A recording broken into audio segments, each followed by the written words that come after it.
বিসমিল্লাহির রহমানির রহিম।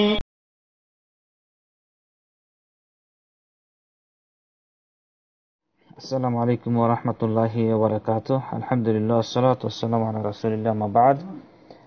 সাইফুল ইসলাম ভাই কুয়েত থেকে প্রশ্ন করেছিলেন যে যে কোনো অনুষ্ঠানে কোরআন তেলাওয়াত বা কোরআন প্রতিযোগিতা অনুষ্ঠান বা ইসলামিক কোনো মাহফিলে হাততালি দেওয়া জায়েজ আছে কিনা, উদ্বুদ্ধকরণের জন্য বা এমনি উৎসাহ দেওয়ার জন্য হাততালি দেওয়া যায় কিনা।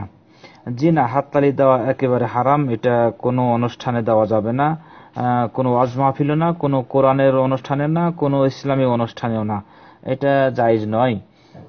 রাসূল সাল্লাল্লাহু আলাইহি সাল্লাম বলেছেন, বুখারীর হাদিসটি পাবেন, বুখারীর হাদিস, মুসলিমও হাদিসটি আছে। মুসলিমে 421 নম্বর হাদিস, বুখারী 684 নম্বর হাদিস, যে রাসূল সাল্লাল্লাহু আলাইহি সাল্লাম বলেন, মান নাবাহা শাইউন ফি সালাতি ফালুসাব্বিহ ফাইন্নাহু ইযা সাব্বাহা ইলতাফাতা ইলাইহি ওয়া ইন্নামা তাসবিহু লিন-নিসা। যে নামাজের ভিতরে সতর্ক করবে, সাবধানতা করবে কোনো ভুল হয়ে গেলে ইমাম সাহেবকে, সে যেন সাব্বিহ মানে সুবহানাল্লাহ বলে সতর্ক সাবধান করে। কারণ সে সুবহানাল্লাহ বললে সে এটার ব্যাপারে একটু খেয়াল করবে যে তার ভুল হয়ে গেছে। ওয়া ইন্নামা তাসফিক লিন-নিসা, আর তাসফিক হাততালি দেওয়া হলো মহিলাদের জন্য।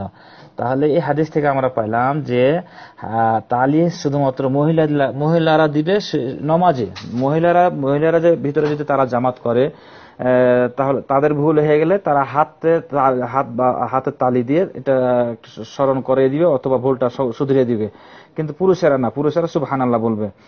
আর যে কোনো অনুষ্ঠানে এটা বলাটা, আলিম উলামাগণ এটা বলছেন যে এটা একেবারে বেদাত হয়ে যাবে। এটা হলো সুফিবাদীদের, কবর পূজারীদের হালকা অনুষ্ঠানে তারা করে থাকে। আর আলিম উলামাগণ বলছেন লা শাক্কা আন্নাহু বিদআত দালালা, এটা একটা ভ্রান্ত পথভ্রষ্ট বিদআত, তো এটা করা যাবে না। আর এটা কাজ ছিল মুশরিকদের কাজ ছিল। কাবাতে তারা মুশরিকরা করত। যেমন কোরআন আয়াতে আল্লাহ তাআলা বলছেন, ওয়া মা কানা সালাতুহুম ইনদাল বাইতি ইল্লা মুকাআন ওয়া তাসদিয়া, সূরা আনফালের 35 নম্বর আয়াত, যে তাদের নামাজ শুধুমাত্র ছিল বাইতুল্লাহর নিকটে, কাবা ঘরের নিকটে হাতে তালি দেওয়া আর শীষ দেওয়া, হাতে তালি দেওয়া ছাড়া কিছুই ছিল না তাদের নামাজ ব্যাপারে এখানে বলা হয়েছে, যে তারা হাতে তালি দেওয়া, এখানে তাসদিয়া।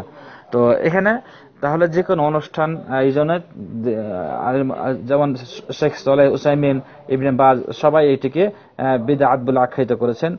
এটা জাহিলিয়াতের একটা আমল বলছেন, যে এটা জাহিলিয়াতের একটা আমল, জাহিলিয়াতের একটা কৃষ্টি কালচার, এটা করা যাবে না তাদের যে কোনো অনুষ্ঠান হোক। শুধুমাত্র মহিলারা করবে নমাজ, তারা যখন নামাজ পড়বে তাদের ভিতরে ইমামকে শুধরিয়ে দেওয়ার জন্য মহিলারা শুধু করতে পারে, তা বাকি রেখে কোনো ব্যক্তি এটা করতে পারে না। মুসলমান ব্যক্তির জন্য এটা হারাম, এটা হাততালি দেওয়া। জাযাকাল্লাহ খাইর।